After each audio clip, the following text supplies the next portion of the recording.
Everything you have been told about a positive morning mindset is backwards.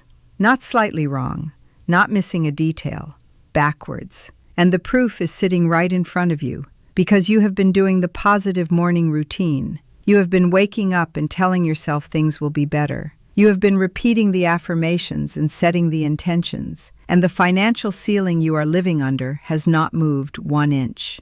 I know, because I have watched it happen to hundreds of people. Decent people, hard-working people, spiritually sincere people. People who deserved better outcomes than the ones they were getting. And the pattern was always the same. They were beginning their day with language that was quietly, invisibly, sealing every door before they had a chance to walk through it.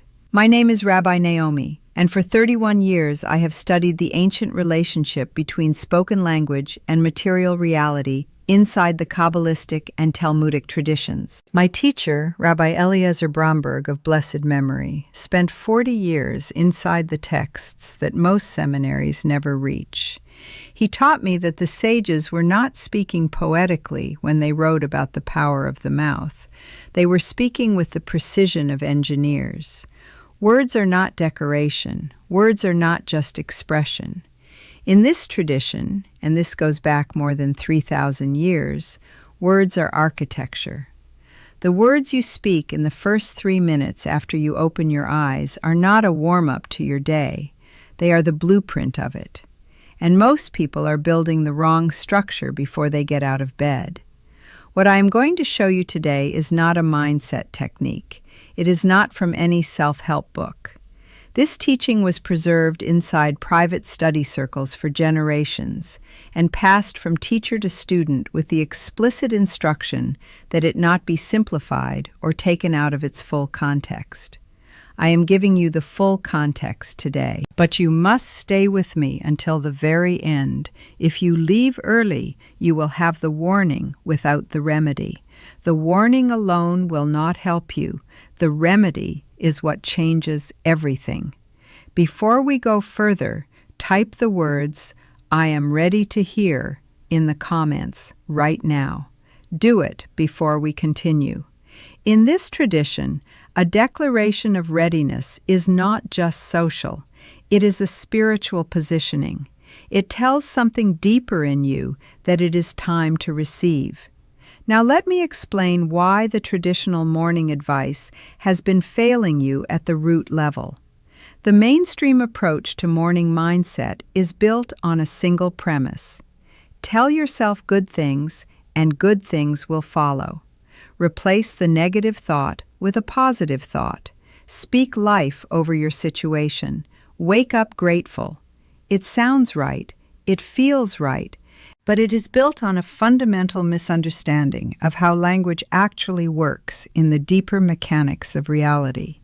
And the sages saw this misunderstanding coming 3,000 years before the self-help industry was born. Here is what the tradition actually teaches. Language does not merely reflect your internal state.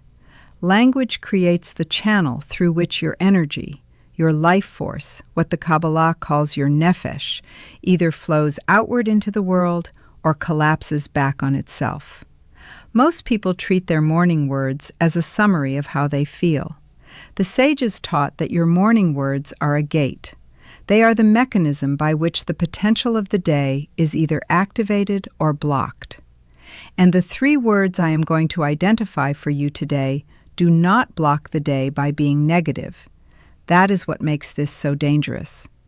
They block the day by mimicking acceptance while secretly contracting your energy into a holding pattern that prevents movement. I need to tell you about a woman named Devorah. I met her through a colleague in Jerusalem about 12 years ago. She was 53 years old at the time and had spent most of her adult life doing everything she was supposed to do. She was educated, she was disciplined, she kept a morning routine that most people would envy. She journaled, she prayed, she recited gratitude lists before her feet hit the floor. And for 15 years, her financial life had been locked in what I can only describe as a sustained contraction. Not collapse, she was not in crisis, but no growth, no expansion. Every opportunity that seemed close would dissolve before it materialized. Every raise that seemed earned would get restructured away. Every business idea that started with momentum would hit an invisible wall at the same predictable point. She told me she felt like she was running on a treadmill that someone else controlled the speed of. Working hard, going nowhere. I sat with her for 2 afternoons in a small study room overlooking the old city. We went through her entire morning practice, word by word, and I found it within the first hour. She was beginning every single morning, before prayer, before journaling, before anything, with 3 words. She said them the moment she became conscious.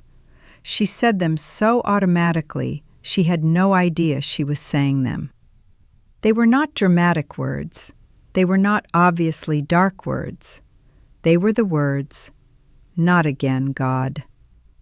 3 words, that is all. Sometimes they came out as a sigh, sometimes almost as a joke.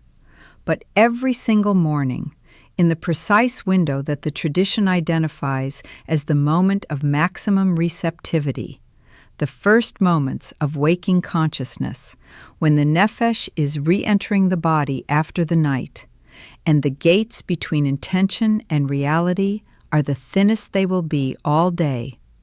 She was speaking a declaration of exhausted resistance over the entire day before it began. I explained to her what those 3 words were actually constructing.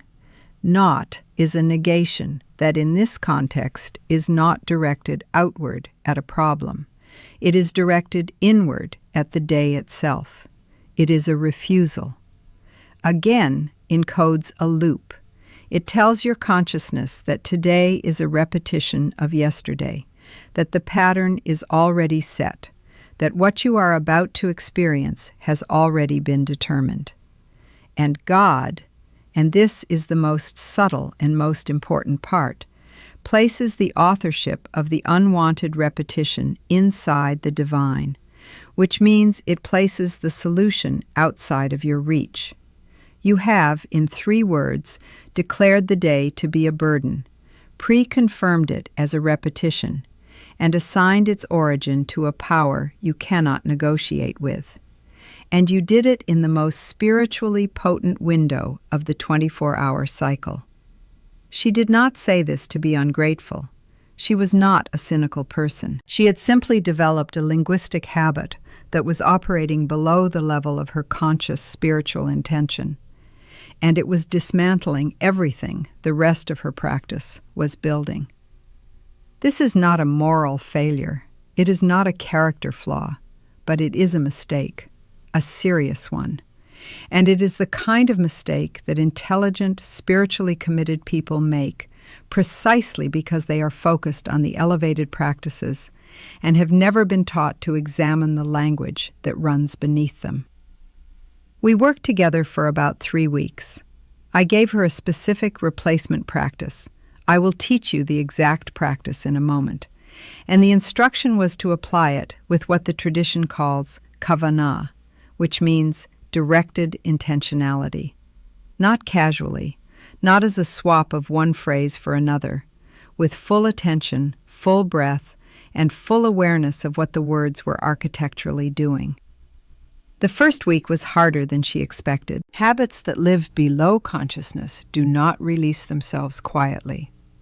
She told me that on day 4 she caught herself halfway through the old phrase and felt a jolt of almost physical resistance to stopping it. That is normal. That is exactly what the tradition predicts will happen. The mind that has been running a pattern for 15 years does not celebrate when you interrupt it. It fights. She stayed with it. By the end of the 3rd week, she told me that the quality of her mornings had changed in a way she could not fully articulate, that she was arriving at her work with something that felt like access. Not energy, access. As if doors that had previously required enormous effort were now simply open. Within 2 months of sustained practice, she received a consulting contract she had pitched 3 times before without success. The pitch had not changed significantly. The relationship had not changed. Something in the receptive field around her had changed. I am not in the business of making promises about what a spiritual practice will produce in a specific time frame. What I can tell you is what I have observed across 31 years of working with this material. And what I observed in Devorah's case was a woman who spent 15 years in contraction and experienced a genuine shift within 60 days of applying this practice with precision and sincerity. Now I want to teach you the 3-part replacement practice. Listen carefully because the precision here matters. The tradition does not deal in approximations. The first part happens in the first breath of consciousness, before you speak, before you reach for your phone, before any thought has formed a complete sentence. In that window, the sages prescribed the recitation of Modeh Ani. This is a 6-word declaration in Hebrew, and even if you do not speak Hebrew, I want you to understand what it is structurally doing. The words translate roughly to, I give thanks before you, living and enduring King, for you have returned my soul to me with compassion. Great is your faithfulness. Now, most people who know this prayer treat it as a gratitude statement. It is not primarily a gratitude statement. It is a declaration of return. The soul returns to the body each morning, according to this teaching, and the first words you speak acknowledge that return, which means they acknowledge that today is not a repetition of yesterday. The soul that has returned is clean. The day that begins is new. Not new in a vague motivational sense, new in the architectural sense. The channel is open. Nothing from yesterday's pattern has been written into it yet. When you speak Modeh Ani with kavanah, you are not expressing a feeling. You are making a structural claim about the state of the day's channel. You are declaring it open. The second part of the practice addresses what I call the specificity window, the period roughly between 2 and 7 minutes after waking, when the conscious mind is forming its first complete narratives about the day ahead. Most people fill this window with planning, worry, or scroll. What the tradition prescribes instead is what I call a single-line declaration of direction. Not a list of affirmations, one sentence, specific to the day, spoken aloud with both feet on the floor and eyes open. The sentence follows a precise structure. Today I move toward, name one specific thing, and I open my hands to receive, name one specific thing. The action and the reception must be different. You are not saying, I move toward money and receive money. You are naming the specific direction of your effort and the specific form in which you are creating an opening. This 2-part structure is drawn from the Talmudic concept of hishtadlut, human effort, combined with bitachon, trust in divine completion. You speak the effort. You speak the opening. You do not speak the outcome. This is not because the outcome is uncertain. It is because speaking a closed outcome forecloses the possibility of a better one arriving than the one you imagined. The third part is the most difficult and the most essential. It is a 30-second practice of silence before you engage with any external input. No phone, no news, no conversation. 30 seconds of complete stillness after the declaration. The sages describe the period immediately following a declaration of intention as a window of impressionability, a moment when the intention is, in their language, being inscribed. If you immediately flood that window with noise, the inscription is interrupted. This is not mysticism. This is the same principle a doctor applies when they tell you to sit still for a moment after taking a specific medication. The instruction exists because that window matters for how the medicine integrates. Silence after intention is not passivity. It is the integration step.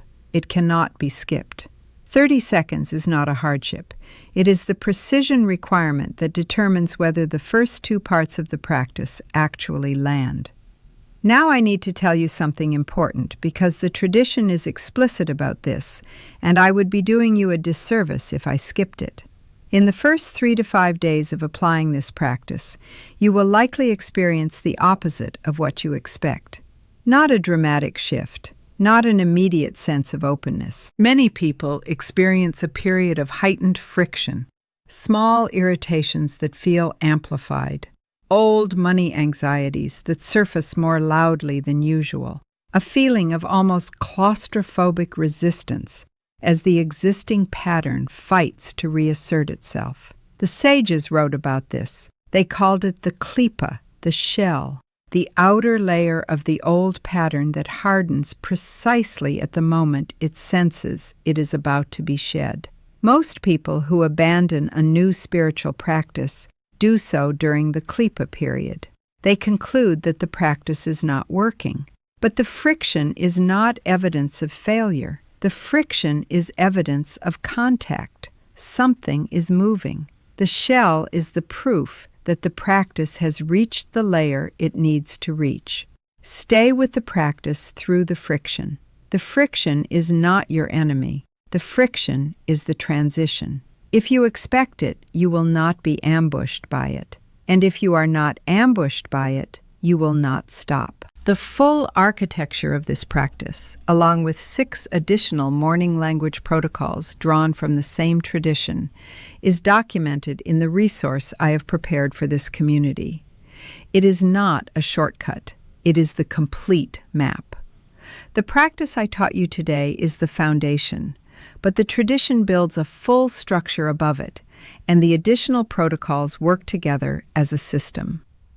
I have seen people experience real shifts in the quality of their financial circumstances when they apply the complete system with consistency and precision. Not because the words are magic, but because consistent, precise, intentional language at the beginning of every day gradually reconstructs the channel through which your effort moves into the world. The effort was never the problem. The channel was the problem. And the channel can be rebuilt, one morning at a time. Tell me in the comments, what is the one word or phrase you say most automatically when you wake up? Write it down. Do not judge it. Just name it. I want to know who is in this room and what we are working with. The naming is the beginning of the release. If this teaching is something you want more of, if you felt something in this that you have not felt in other places, subscribe to this channel. Every week I bring teachings from inside traditions that were not designed for public platforms, but which belong to anyone who is ready to receive them. You are ready. That is why you are here. And if this reached something real in you today, press the like button, not for me, because somewhere on this platform right now, there is a person in the exact situation Devorah was in 12 years ago. They are working hard, they are spiritually sincere, and they have never been told about the gate they close every morning before the day begins. The like button is how this teaching reaches them. That is a mitzvah. That is a good deed. Press it. May the words of your mouth from this morning forward become channels of blessing, rather than walls of resistance. May the first light that finds your eyes tomorrow find a soul that is open, ready, and fully available to receive what the day has been prepared to bring. And may the tradition that has carried this wisdom for 3,000 years continue to find its way through whatever channels are available to every heart that is ready for it. Shalom.